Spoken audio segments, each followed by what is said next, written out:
Saya Ibu. Assalamualaikum warahmatullahi wabarakatuh.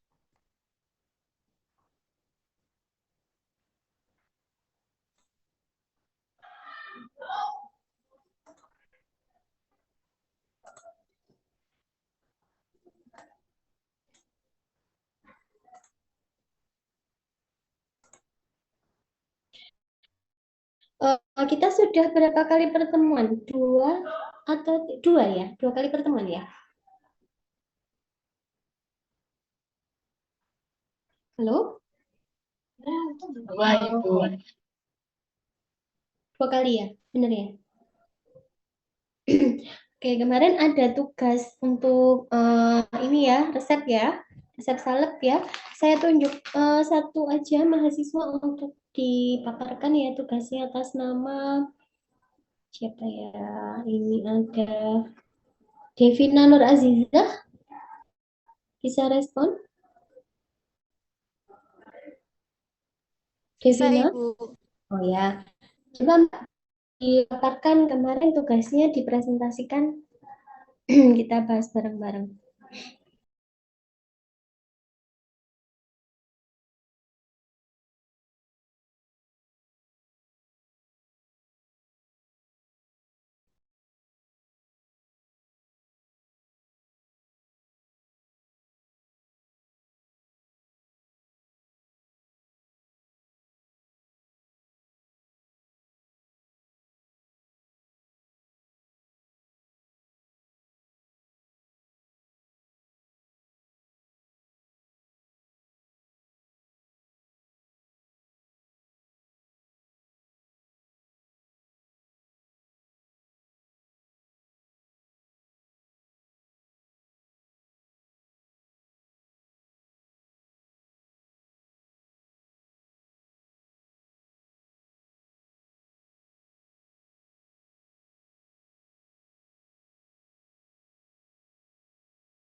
Permisi, Ibu, apa ini harus share screen?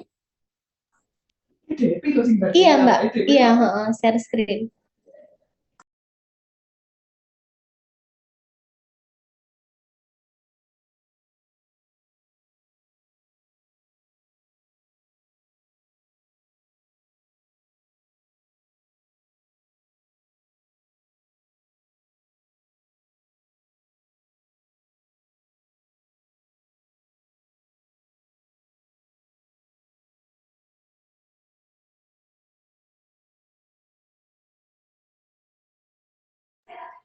Iya, di share screen ya, dipresentasikan.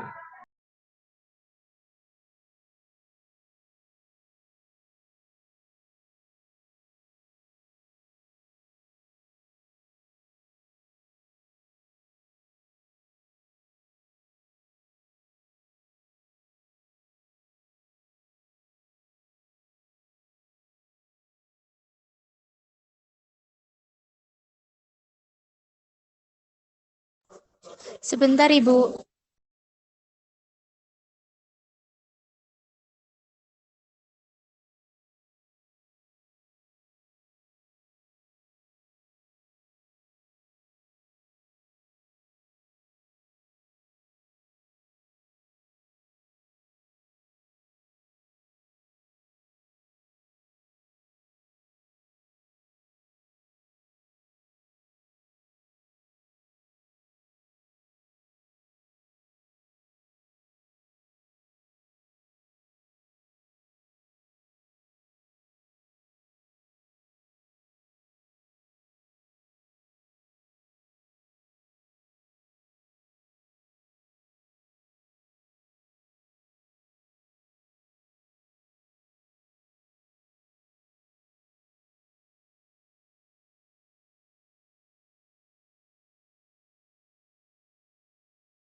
Ada kendala, Mbak, untuk presentasinya?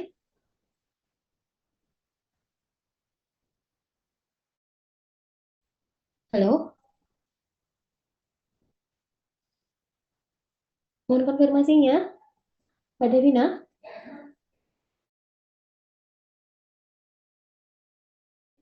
Sebentar, Ibu. Ini mau share.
Bisa dimulai sekarang ya, Bu.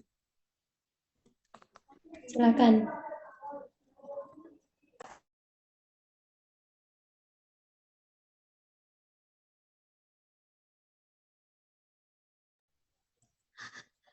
Resipe unguentum zincioxidum SEC FMS 20 gram, ADDE sulfur precipitatum 22, Mr. Fact unguentum signal usus externum nedet. Tuh resep standarnya unguentum zincioxidi dari FMS halaman 103, resipe zincioxide 10, Vaseline album at 100, Mr. Fact unguentum signal usus externum. Dan yang kedua, monografi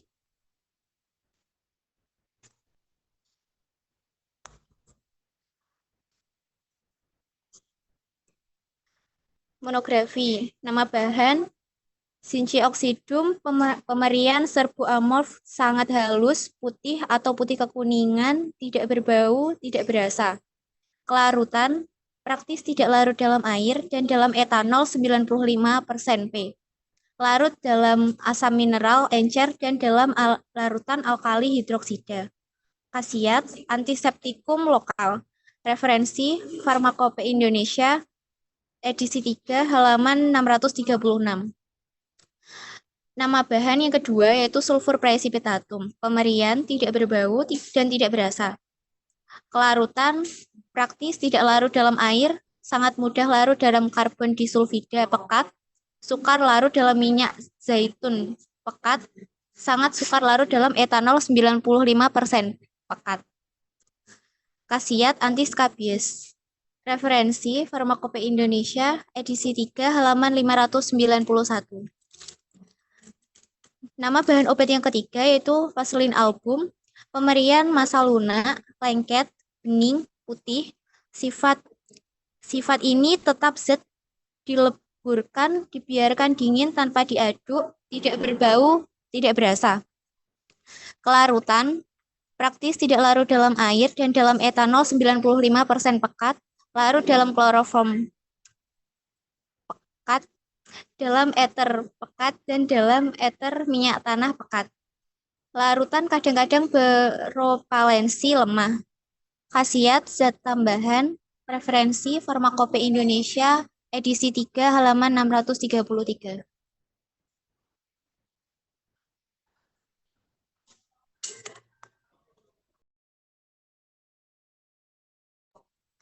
Dan yang selanjutnya ada permasalahan dan penyelesaian.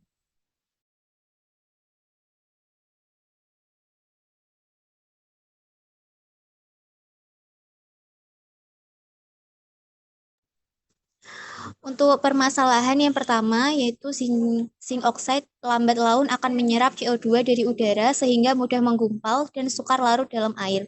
Untuk penyelesaian masalah pertama yaitu maka zinc oxide diayak terlebih dahulu dengan ayakan B40 dan dicampur dengan sebagian basis salep. Permasalahan yang kedua yaitu sulfur precipitatum jika diayak dengan ayakan logam akan menimbulkan percikan api. Penyelesaian untuk masalah kedua yaitu maka diayak dengan ayakan kulit. Untuk permasalahan ketiga yaitu sulfur precipitatum praktis tidak larut dalam air. Untuk penyelesaian menggunakan peraturan salep ketiga. Untuk perhitungan dosisnya tidak ada dikarenakan tidak ada dosis maksimum pada resep ini. Untuk pengambilan bahan yaitu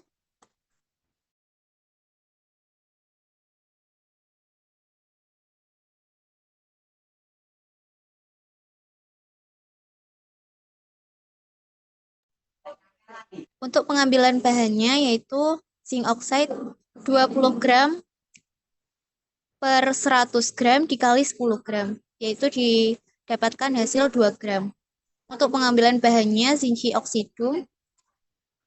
Untuk cek fisik bahannya belum ada. Golongan obatnya obat bebas. Untuk pengambilan bahan kedua yaitu sulfur praecipitatum 2 gram. Untuk pengambilan bahannya sulfur praecipitatum. Golongan obatnya obat bebas.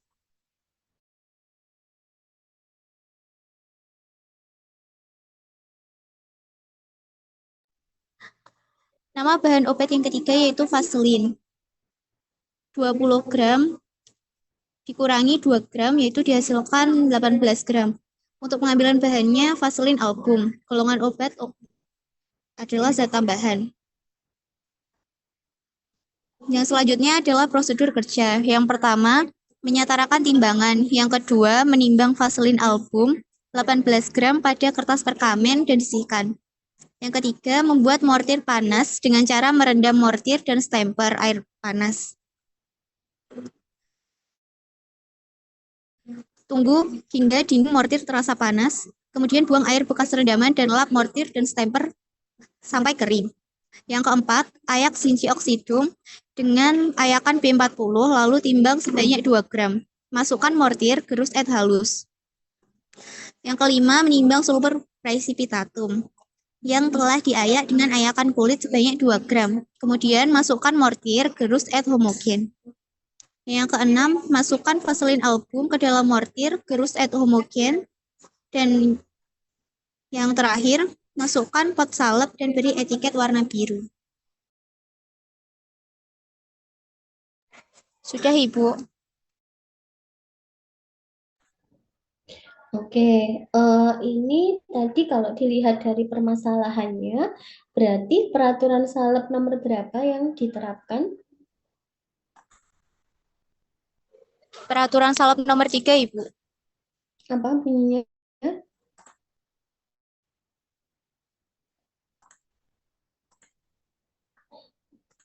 Gimana bunyinya?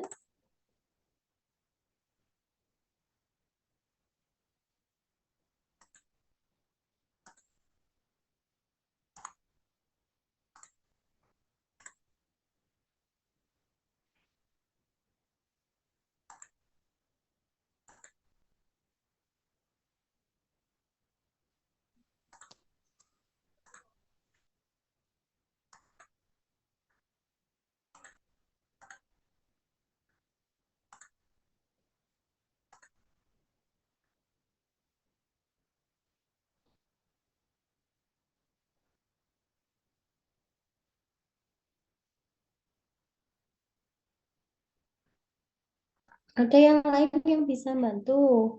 Saya nggak cuma tanya sama apa namanya Mbak Vina ya tadi ya. Yang lain juga bisa, maksudnya menjawab ya kalau dari lihat dari permasalahan yang sudah diutarakan tadi, yang sudah dituliskan, berarti ikut dari peraturan salep nomor berapa. Jadi lihat dari sifat zinc oxide-nya itu dia kelarutannya dalam apa tadi? Apakah dia bisa dilarutkan dengan minyak lemaknya atau lemaknya? Kalau dilihat dari pemeriannya tadi loh.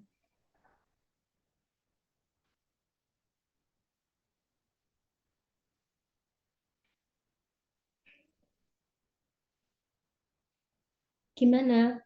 Nggak ada yang jawab toh.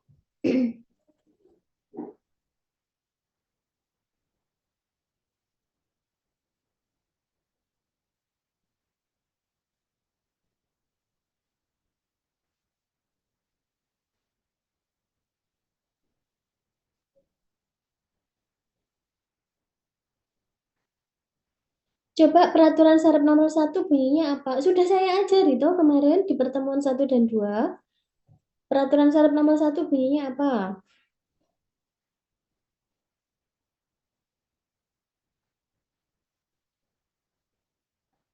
Dewinda, bisa dijawab?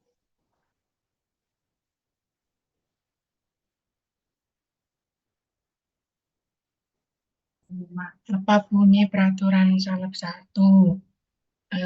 Yaitu zat-zat yang dapat larut dalam campuran lemak dilarutkan di dalamnya jika perlu dengan pemanasan.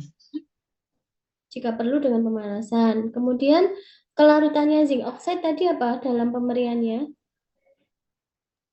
Kelarutan untuk zinc oxide itu praktis tidak larut dalam air dan dalam etanol 95% pekat, larut dalam asam mineral encer dan dalam larutan alkali hidroksida.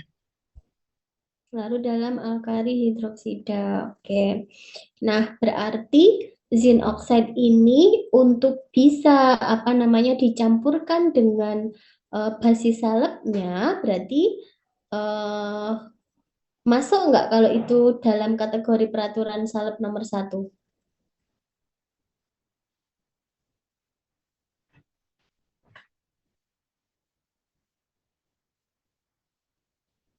Masuk apa enggak? Tidak, Ibu. Kenapa kok tidak masuk?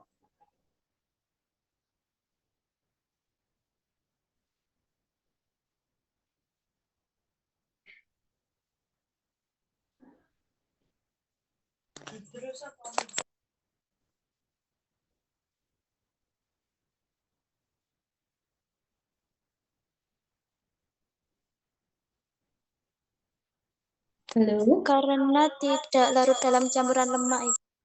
Tidak larut dalam campuran lemak. Terus kalau peraturan salep nomor 2?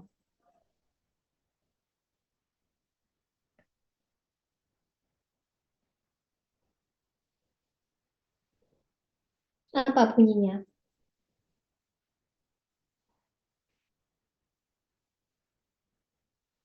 Peraturan salep kedua itu bahan-bahan yang larut dalam air, jika tidak ada peraturan lain, maka dilarutkan lebih dahulu dalam air, asalkan jumlah air yang dipergunakan dapat diserap oleh basis salep dan jumlah air yang dipakai dikurangi. Ya, sudah Mbak. Berarti kalau di aturan salep nomor 2 masuk apa enggak? Dengan bahan seperti ini? Masuk apa enggak? Tidak, Ibu. Enggak. Terus kalau yang peraturan salep nomor 3? Peraturan salep ketiga yaitu bahan-bahan yang sukar atau hanya sebagian dapat larut dalam lemak dan air harus diserbukkan terlebih dahulu, lalu diayak dengan ayakan nomor 60. Ya, bisa pakai B40 ya, atau nomor 100 ya. Jadi yang intinya di situ adalah untuk mengecilkan ukuran partikelnya supaya partikel padatannya itu bisa terdistribusi ke dalam basisnya. Berarti ikut aturan salep nomor 3 tadi ya. Tadi yang presentasi sebenarnya sudah menyebutkan peraturan salep, tapi saya tanya bunyinya apa, itu kan nggak menjawab. Ya, kalau misalnya sudah ditetapkan seperti itu ya berarti harus tahu, oh yang nomor 3 itu apa. Nah, kemudian permasalahannya lagi dalam sulfur precipitatum itu kalau misalnya kita ayak menggunakan pengayak biasa itu kan biasanya nanti akan menimbulkan percikan api, maka untuk pengayakannya menggunakan ayakan kulit gitu ya. Jadi nanti untuk pencampurannya ya menggunakan mortir yang ini ya mortir panas ya. Jadi dipanaskan terlebih dahulu untuk memanaskan vaselin albumnya itu, baru nanti ditambahkan dengan eh, bahan lain. Nah, kalau saya lihat di cara kerjanya, coba cara kerjanya mana tadi? Harusnya kan basis itu dibuat terlebih dahulu. Mana cara kerjanya bisa digeser, Mbak? Nomor 1 apa? Menimbang vaselin album, sisihkan, membuat mortir panas dengan cara merendam gini. Sudah. Nah, terus yang dimasukkan ke dalam mortir panas itu yang mana? Ini kan belum dituliskan ya. Harusnya yang masuk dalam mortir panas itu si vaselinnya atau zinc oxide-nya? Ya, Vaselin, Ibu. vaselinnya berarti kurang toh. Berarti kan harusnya menimbang vaselin mungkin sisihkan gitu ya. Kemudian bikin mortir panas. Kemudian si vaselin ini masukkan ke dalam mortir panas, terus add homogen. Baru nanti setelah itu ditambahkan zinc oxide, masukkan.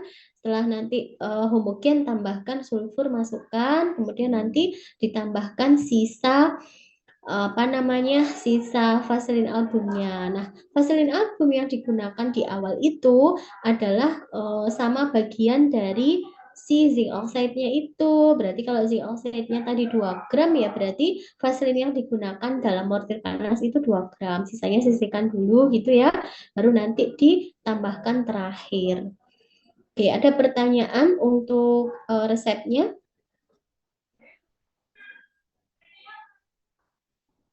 Ada pertanyaan?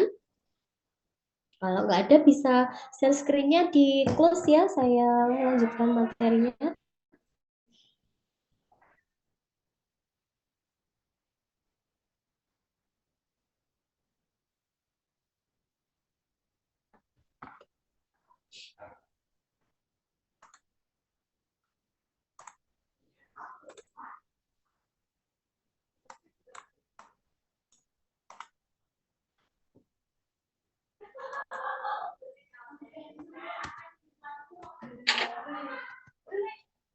Nah, ya, jadi kita tadi sudah mencoba ya mendiskusikan bagaimana cara pembuatannya gitu ya.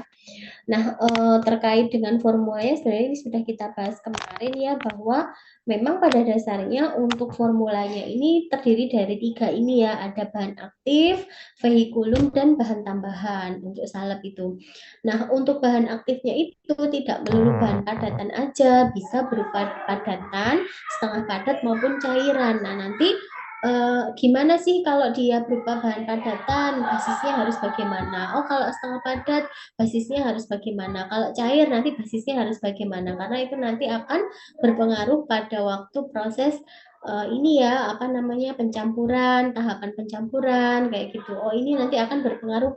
Oh, ini bisa jadi atau enggak gitu ya. Jadi nanti ada apa namanya aturannya gitu loh. Kalau bahan padatannya dia termasuk bahan yang seperti apa, kelarutannya bagaimana, nanti basis itu juga harus mengikuti. Kemudian nah, terkait dengan teknik pembuatan, kemarin juga sedikit sudah saya singgung ya. Ini nanti saya tambahkan lagi bahwa memang ada 2 metode. Jadi ada metode penggabungan dan metode peleburan. Dimana kalau yang metode penggabungan atau pencampuran itu ya kita tinggal mencampurkan saja gitu ya bahan-bahan obat yang mungkin berupa padatan ataupun cairan. Akan tetapi kembali lagi kita harus memperhatikan meskipun dia berupa bahan padatan, misalnya kita lakukan penghalusan dengan cara digerus ya, kemudian nanti dicampurkan dengan basisnya ya tadi kayak zinc oxide tadi.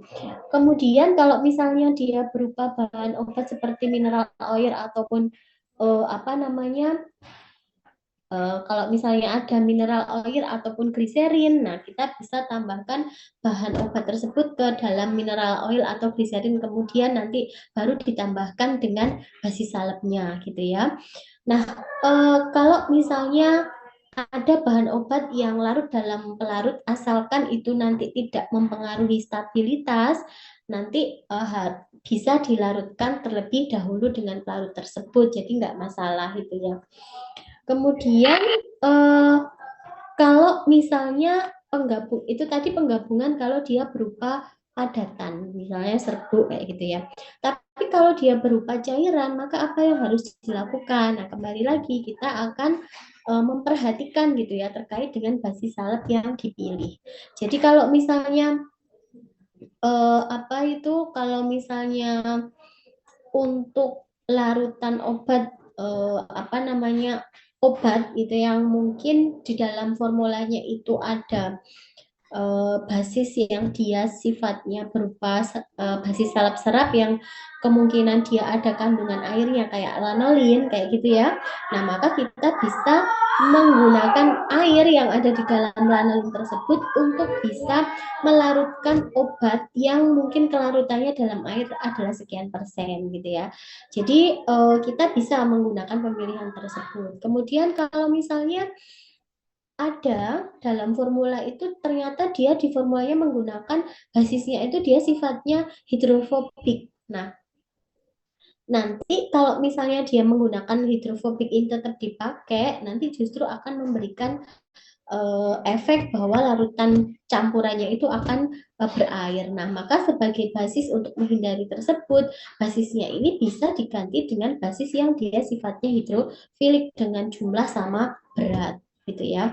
Jadi kapan kita menggunakan basis salep serap ini, kemudian air yang dibutuhkan ini untuk mencampurkan, yang perlu teman-teman ingat bahwa jumlah dari air yang apa namanya dibutuhkan itu nanti harapannya bisa terserap oleh basisnya gitu ya. Jadi harus tahu kapasitasnya. Kemudian untuk larutan beralkohol ya, kalau misalnya itu jumlahnya kecil, nanti langsung bisa ditambahkan dalam basis lemak atau emulsinya gitu ya. Tetapi kalau misalnya jumlahnya itu besar ya, maka kita harus pertimbangkan juga gitu ya, apakah nanti larutan tersebut itu bisa terserap atau enggak. Kalau enggak terserap ya berarti PR ya, berarti harus ada penyelesaian gitu ya. Ini harus diapakan karena takutnya nanti jumlah terlalu banyak gitu ya, justru nanti akan sediaannya mencair gitu ya.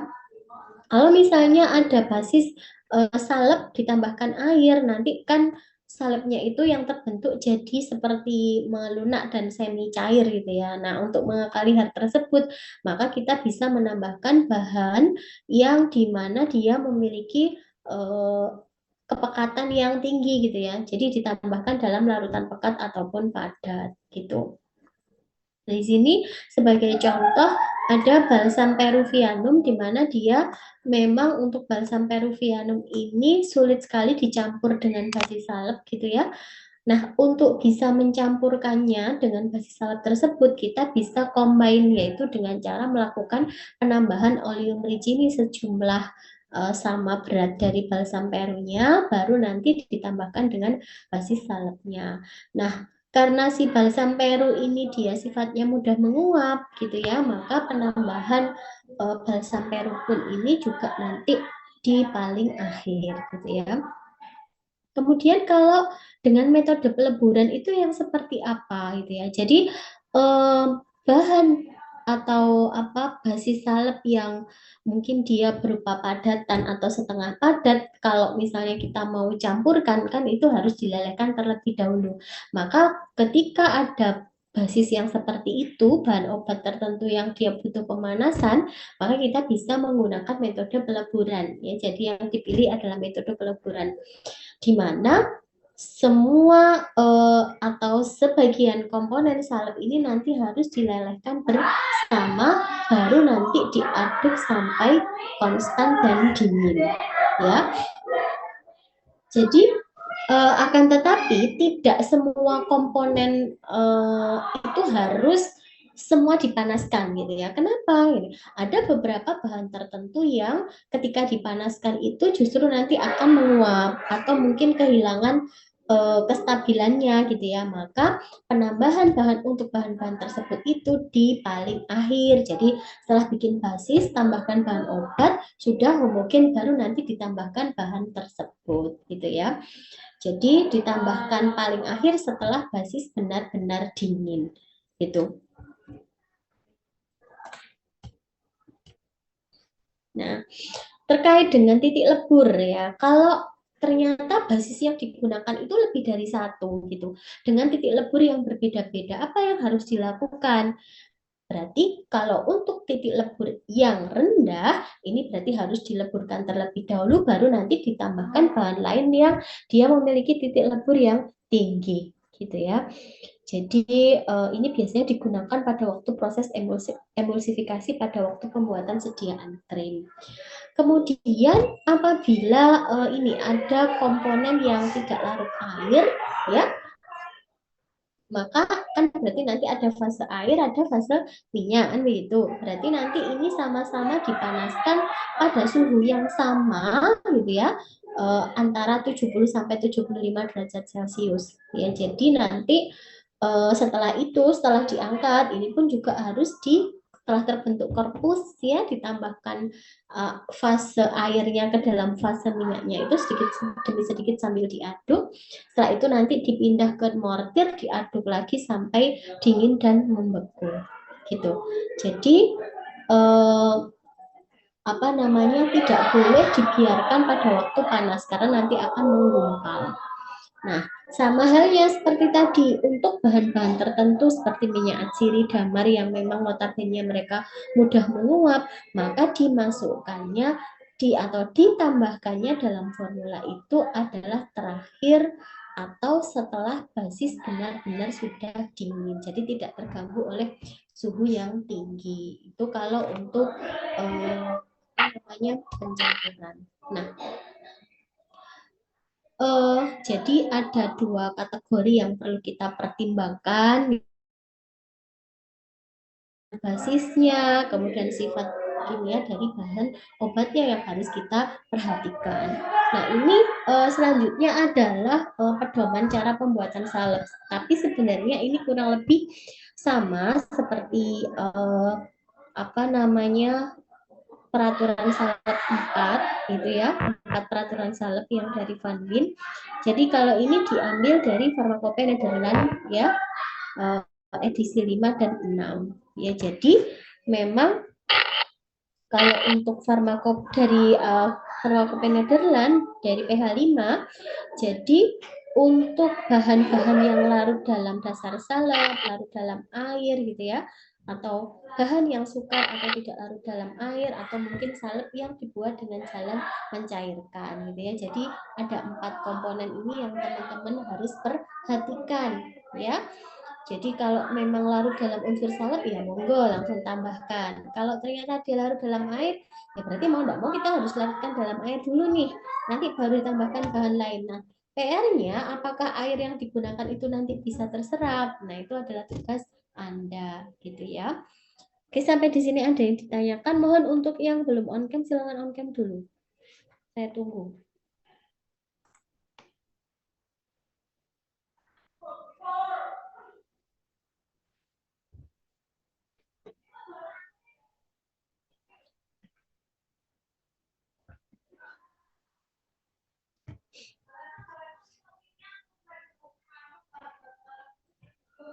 Kita bahas yang pertama ya. Yang pertama adalah bahan yang larut dalam dasar salep dilarutkan di dalamnya. Jika perlu kita lakukan pemanasan. Ya, ini kalau menggunakan pH 5 dan 6. Jadi kita harus tahu kelarutannya dari formula. Kemudian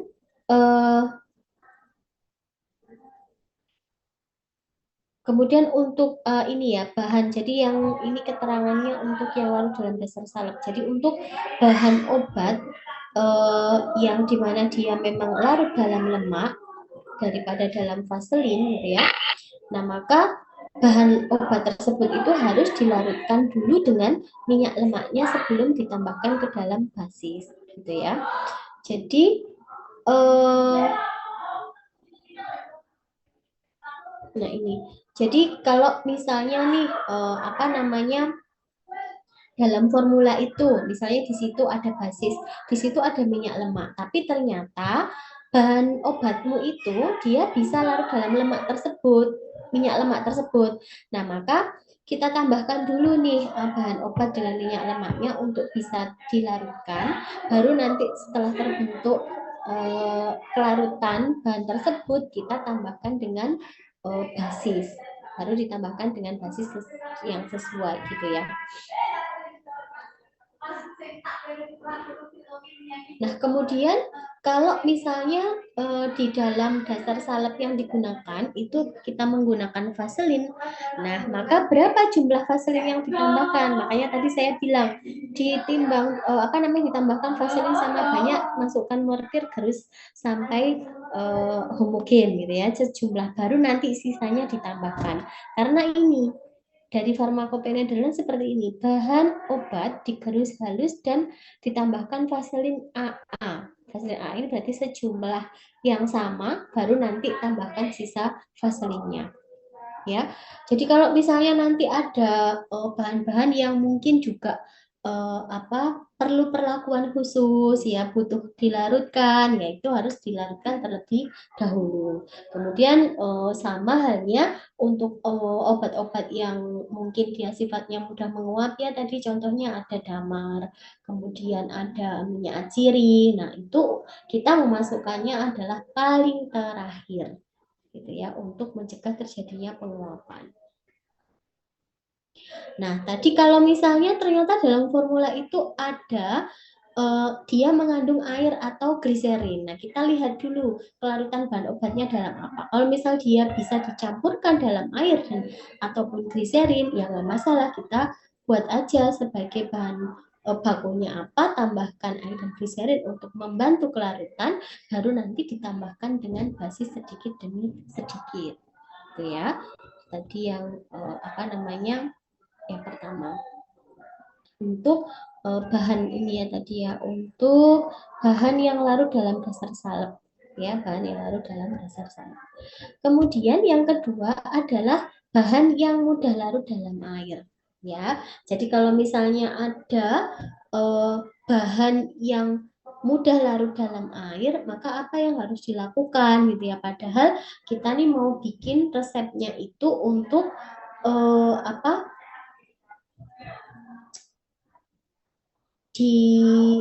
dibuat dalam bentuk salep gitu ya.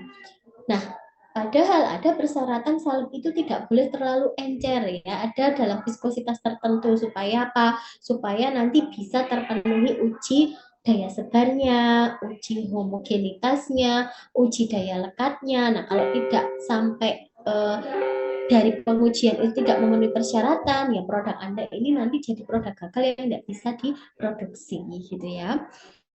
Kemudian, nah ini adalah contoh untuk salep di mana dia mengandung bahan atau dia ini ya terlarut hanya larut dalam air gitu ya. Maka apa yang harus dilarutkan? Jadi misalnya di sini ada resep KI, lanolin sama unguentum simplex. Nah, KI-nya ini kan ini 3 gram ya dari resepnya. Kemudian lanolinnya ini adalah 16, unguentum simplexnya ini adalah 30. Nah, teman-teman bisa cek dulu di resep standarnya untuk lanolin itu apa, kemudian unguentum simplex itu apa ya. Jadi kalau lanolin itu terdiri dari adepslandai 75% dan air 25%. Kemudian unguentum simplexnya ini terdiri dari sela flava dan oleum sesamin. Maka kita bisa lakukan perhitungan kalau ini total lalu 16, berarti kan 100% dari 16 berapa? 100% dari 40% dari 16 itu berapa? Ini adalah jumlah adepts dan air yang digunakan.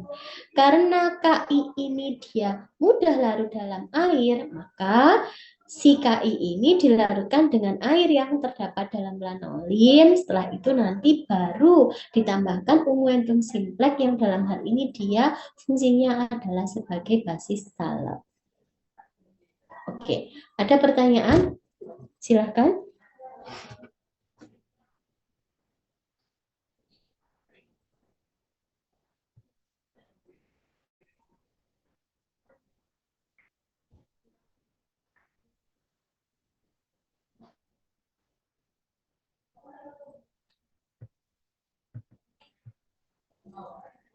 Ada pertanyaan?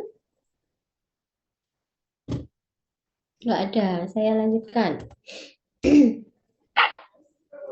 Nah, kemudian ada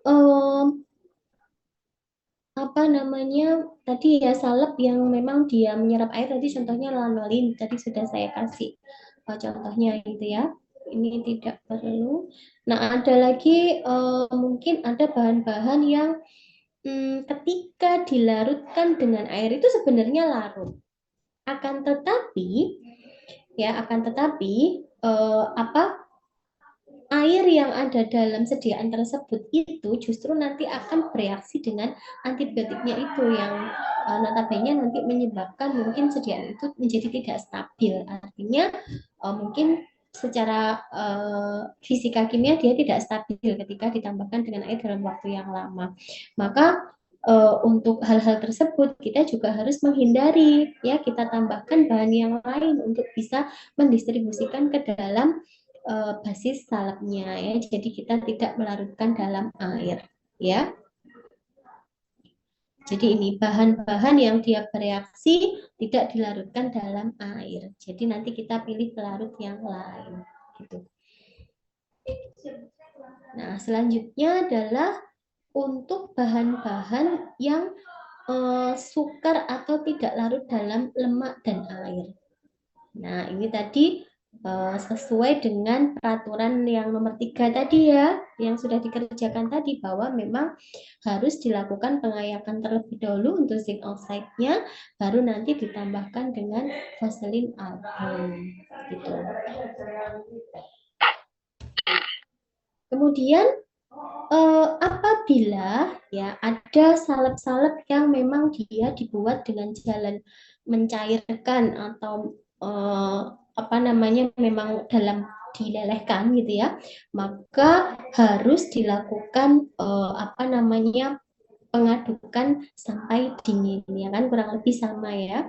Nah, apabila nanti ada dalam resep tersebut itu sudah dicairkan tapi ternyata bahan dasar dalam salep tersebut itu dia mengandung pengotor. Nah, maka kalau ketemu yang seperti itu, maka untuk penimbangannya nanti harus dilebihkan antara 10 sampai 20%, yang dimana di sini tujuannya adalah untuk mencegah terjadinya kehilangan bobot. Gitu ya. Jadi harus ditambahkan penimbangannya antara 10 sampai 20%. Oke, sampai di sini ada yang ditanyakan? Nah, ini di bawah ini ada resep ya tentang ini ya, untuk salep ya. Di sini ada seraflava 30, oleum sesame 70, kemudian ada alkohol setilikus, adepsalne dan vaselin album. Coba ini dikerjakan dulu, saya kasih waktu 5 sampai 10 menit baru nanti kita bahas lagi. Silahkan dengan mengikuti aturan salep yang tadi sudah saya paparkan. Berarti teman-teman cari pemeriannya dulu, permasalahannya apa, cara penyelesaiannya bagaimana, cara pencampurannya bagaimana. Silahkan.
Gimana?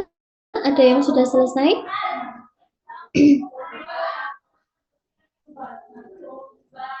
Ada yang sudah selesai? Untuk resep 1 mungkin yang Sera flava dan Oleum sesame.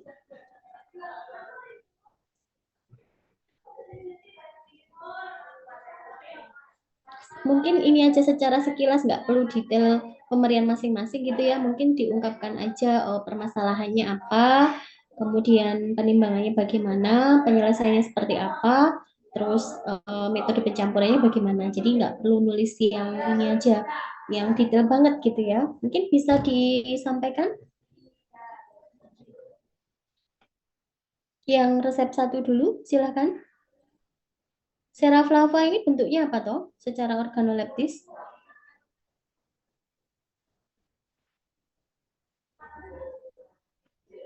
Halo?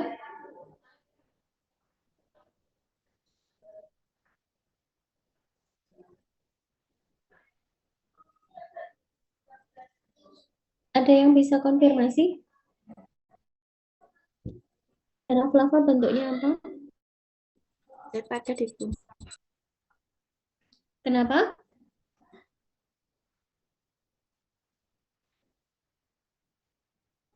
Halo? Ini kok nggak ada yang jawab ya?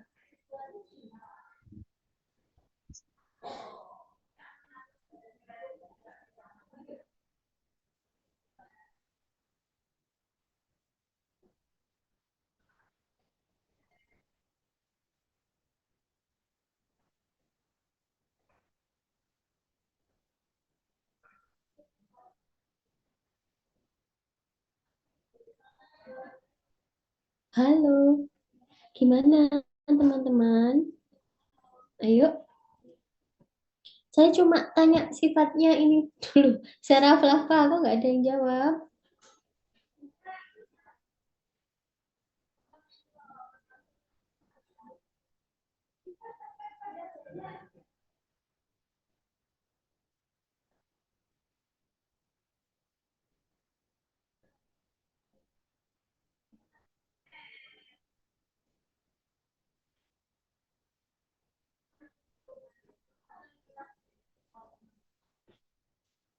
Sera flava dan Oleum sesame ini kan resep standarnya dari Unguentum simplex, ya. Nah, tapi dia untuk Sera flavanya itu sifatnya bagaimana? Ada yang tahu?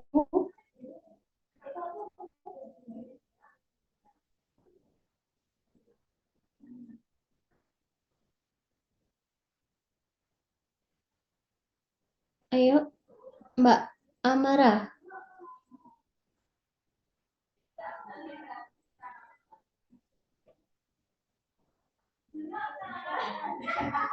Pemberian Sera flava berada coklat kekuningan, bau enak seperti madu, agak rapuh jika dingin,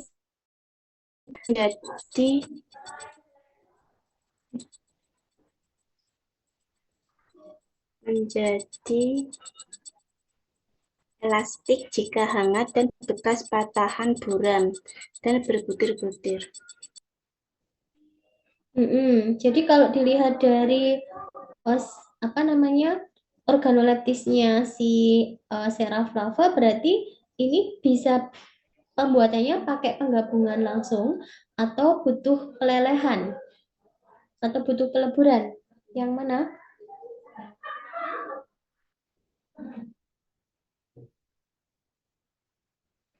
Yang mana? Mbak Amara?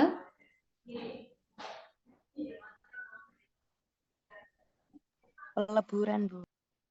Pakai peleburan. Nah, dia berarti harus dilebur terlebih dahulu. Nah, tapi untuk peleburan tadi ada keterangan apakah dia mengandung pengotor. Untuk melihat dia mengandung pengotor atau enggak itu teman-teman bisa lihat dari farmakope. Mungkin dia ada pengotornya atau tidak gitu. Nah, coba dicek Sera flava sama Oleum sesame ada pengotornya atau enggak.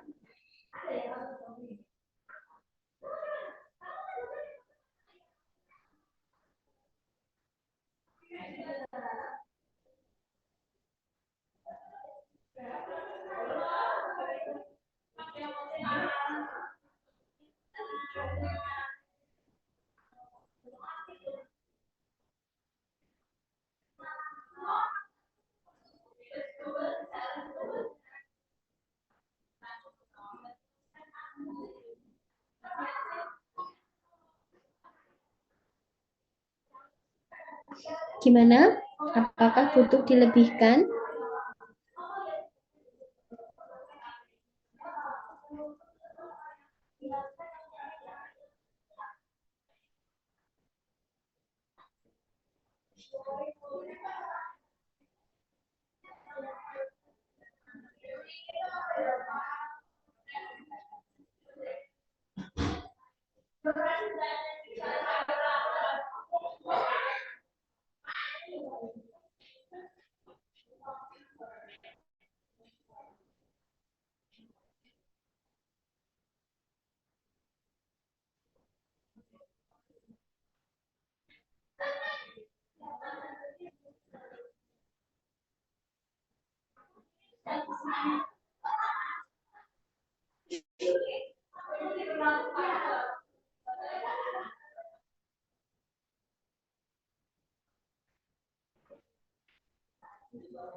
Gimana?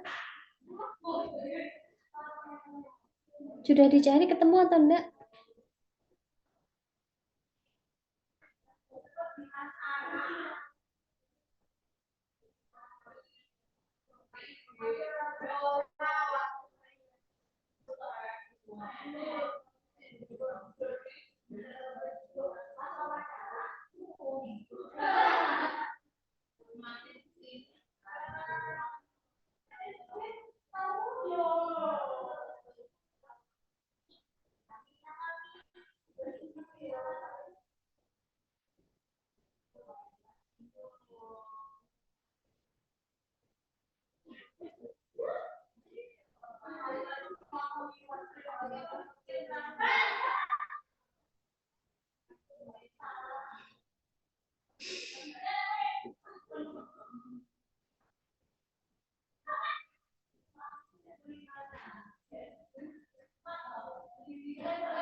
Gimana? Kok nggak ada yang jawab ini? Mengandung pengetahuan enggak? Hah? Belum ketemu. Sarah Flava tadi loh, pemberiannya gimana tadi? Coba dibacakan. Kalian kan bisa, atau mungkin ada yang punya farmakope di rumah bisa dibuka.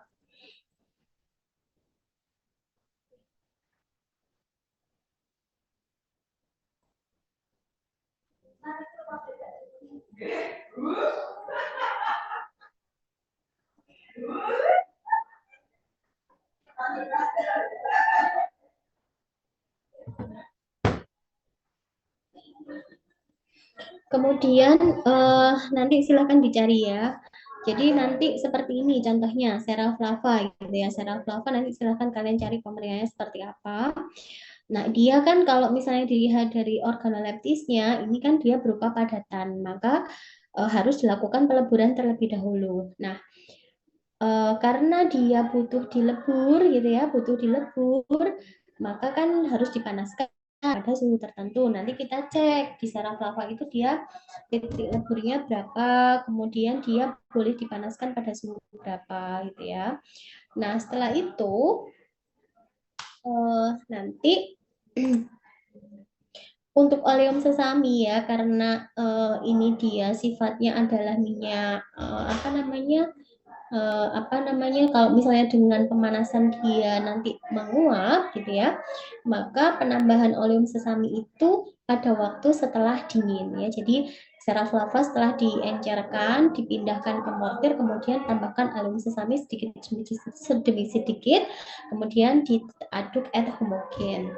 Nah, kemudian yang resep yang kedua, di sini ada alkohol setilikus, adepslane, dan vaselin album. Coba cek kelarutan dari alkohol setilikus itu dalam apa?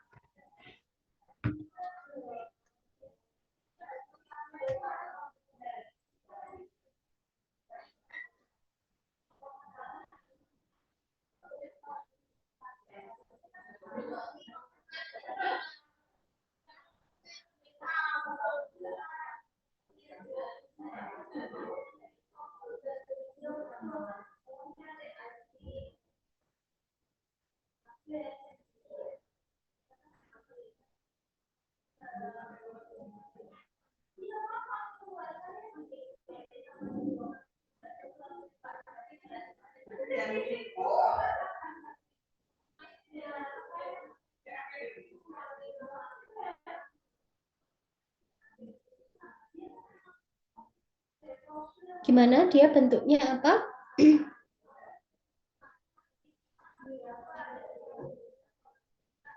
Dia bentuknya serbuk atau dia berupa semi solid atau berupa apa namanya, granul atau apa? Alkohol setilikus? Sudah ketemu belum?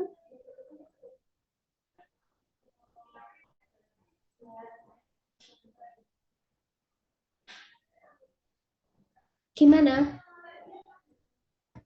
Kalian searching di Google itu loh ya, ketemu alkohol setilikus gitu. Nanti ada dia, cari entom, Mbak, Mas. Kok nggak ada yang ini ya, mau nyari. Ketemu Ada, kan? Ibu. Bentuknya gimana?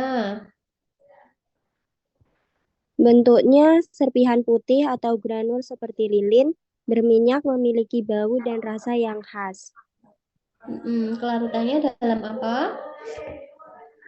Kelarutannya mudah larut dalam etanol 95% dan eter.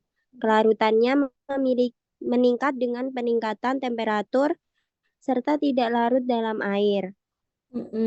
Nah, sudah disebutkan toh tadi sama temanmu terkait dengan karakteristik daripada apa, alkohol setilikusnya. Nah, kalau seperti itu berarti nanti dia butuh peleburan atau enggak?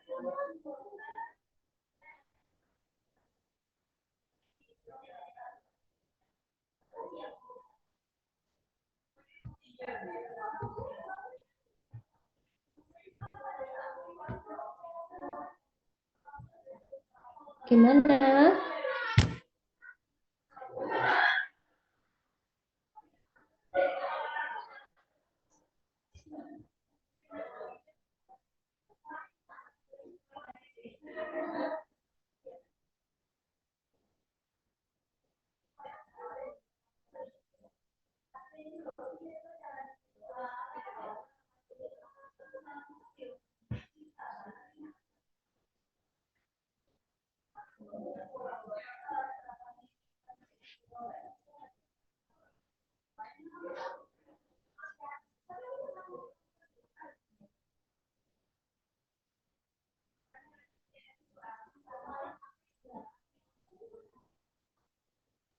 Ibu, mohon maaf, yang ditanyakan itu alkohol setilikus nggih, Bu? Enggak, kalau misalnya lihat dari karakternya si alkohol setilikus, karena dia berupa apa namanya, tadi berupa ini ya, granul ya, dia bentuknya granul, kemudian kelarutannya juga tadi larutnya dalam alkohol gitu ya. Nah, dengan basis adepslane dan vaselin tersebut gitu, nanti kira-kira proses pencampurannya itu butuh langsung dicampurkan atau harus dilelehkan? Pertanyaan saya itu.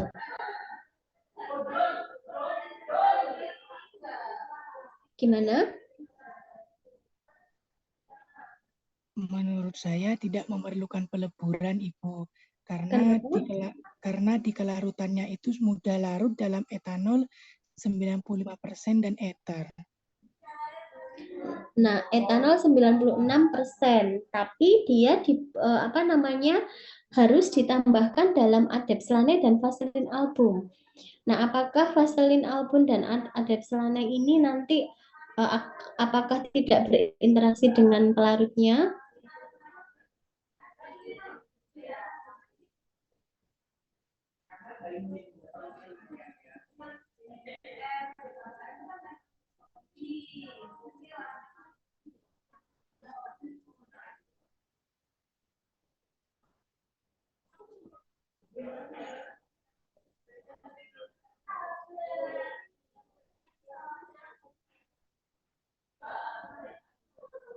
Jadi kalau dari resep seperti ini gitu ya, teman-teman bisa lakukan dengan proses peleburan. Sebenarnya ini kan saya kasih contoh untuk proses peleburan ya, tinggal teman-teman mengaplikasikan.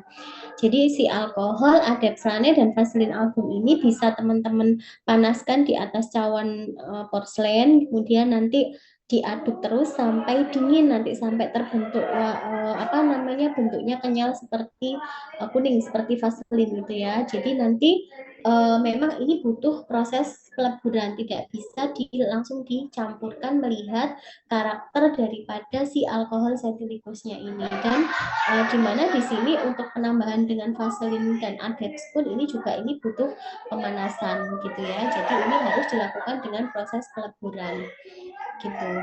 Kemudian saya lanjutkan lagi. Nah, ini adalah untuk pembuatan salep secara khusus ya. Jadi ada beberapa bahan tertentu yang dia memiliki sifat-sifat khusus tertentu yang dia perlu diperlakukan secara khusus juga gitu ya, supaya bisa terformulasi menjadi suatu sediaan salep ya. Jadi contohnya di sini adalah untuk bahan-bahan yang dia masuk dalam golongan alkaloida.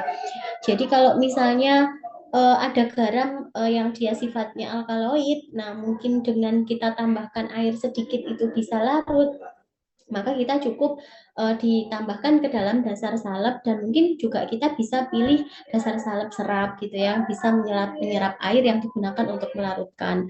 Kemudian kalau misalnya alkaloid itu dia sifatnya adalah basa, maka kita bisa juga larutkan dalam dasar salep lemak gitu ya.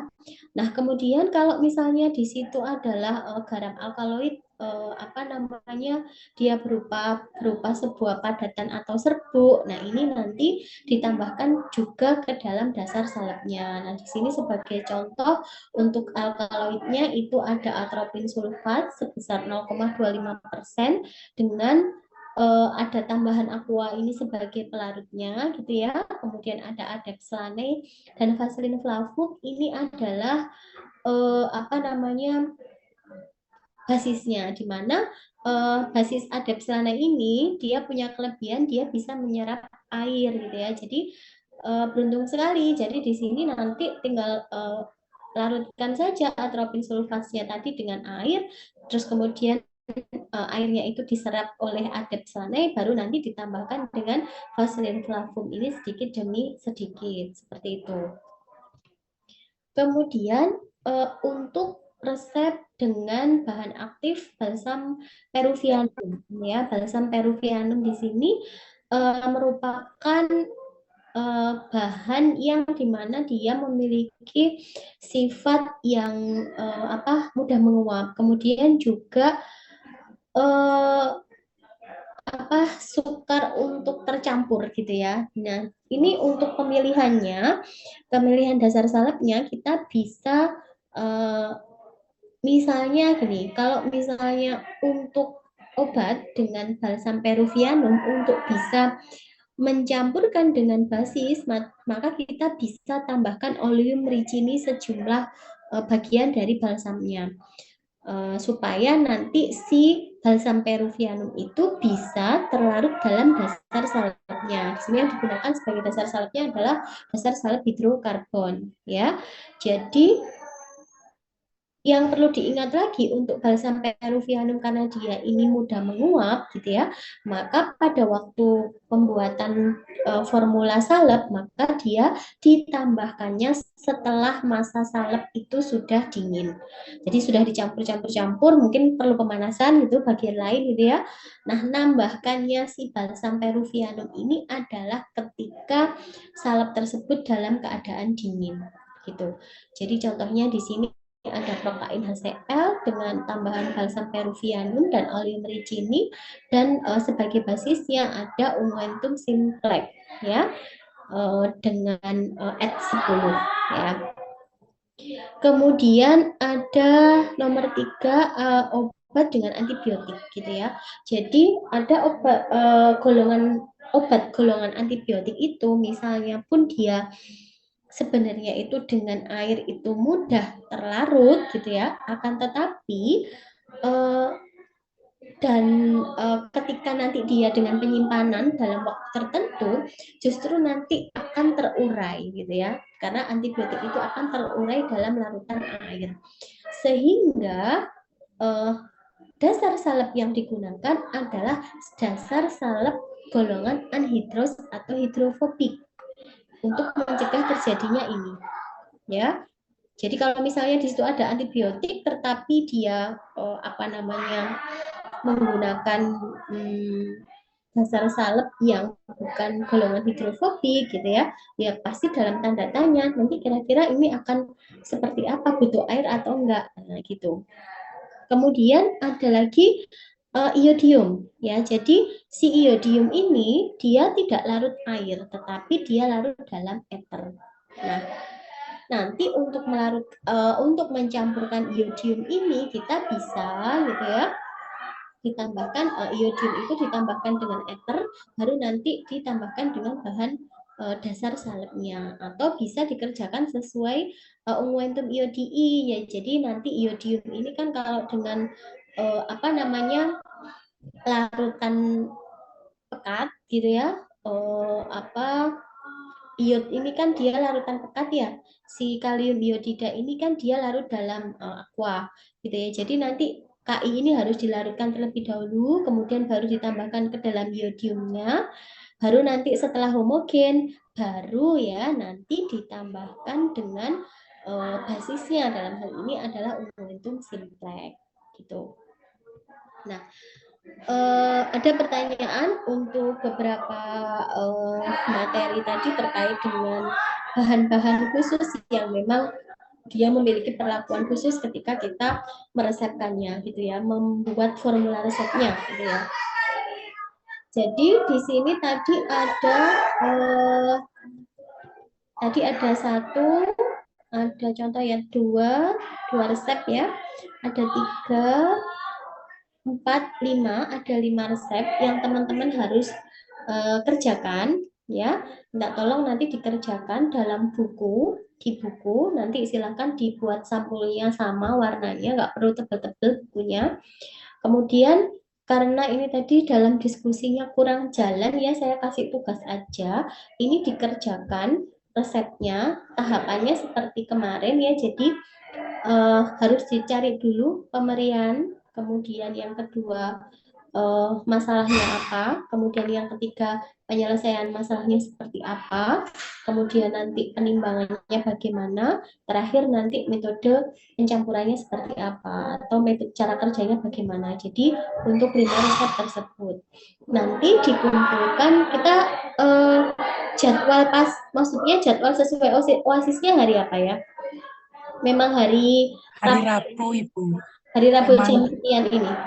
Hari apa? Hari apa? Hari Rabu, Ibu, jam 12.20. Oh, sesuai dengan hari ini ya berarti. Berarti nanti untuk tugasnya itu dikumpulkan hari Selasa. Ya, nanti saya koreksi dulu. Oke, ada pertanyaan untuk tugasnya. Sambil nanti kalian coba buka buku, cari resep standar, buka farmakope, lihat karakter fisikokimia masing-masing, kemudian nanti tentukan metode pencampurannya bagaimana.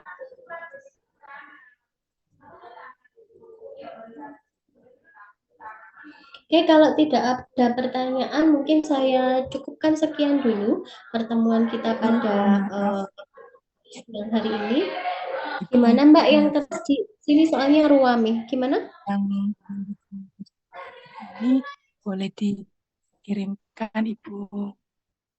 PPT-nya iya, nanti saya kirimkan ke PJ kelas. Minta tolong PJ kelasnya berikan saya ya. Oke, ada pertanyaan lagi? Terima kasih.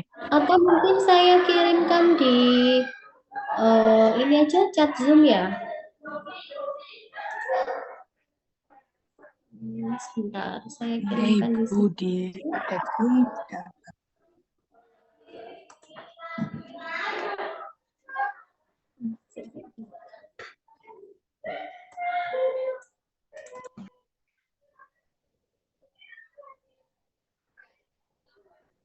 Ini yang materi pertama sama kedua kemarin sudah saya kasih belum ya? Belum, Bu. Bu. Belum. Oke.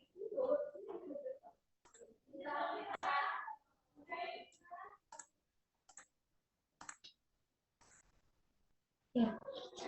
Materi sudah saya kirim di chat Zoom, bisa di-download masing-masing ya.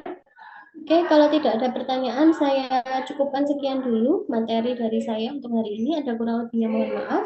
Saya akhiri. Wassalamualaikum warahmatullahi wabarakatuh. Saya izin live Zoom ya. Waalaikumsalam warahmatullahi wabarakatuh.